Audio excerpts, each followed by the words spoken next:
புதுச்சேரியில் மிகவும் பிரசித்தி பெற்ற அருள்மிகு திரௌபதியம்மன் கோவிலின் பிரம்மோற்சவ விழா கொடியேற்றத்துடன் விமர்சையாக தொடங்கியது.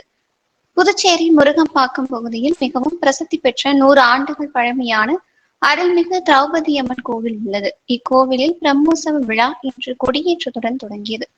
முன்னதாக கொடிக்கு சிறப்பு பூஜைகள் செய்யப்பட்டு கோவில் உட்புறப்பாடு செய்து நுழைவாயிலில் உள்ள கொடிமரத்தில் கொடி ஏற்றப்பட்டது. தொடர்ந்து மகா தீபாராதனை காண்பிக்கப்பட்டது. இதில் திரளான பக்தர்கள் பங்கேற்று அம்மனை தரிசனம் செய்தனர்.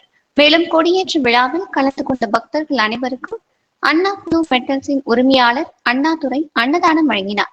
விழாவின் முக்கிய நிகழ்ச்சியான வரும் 31ஆம் தேதியன்று நடைபெற உள்ளது.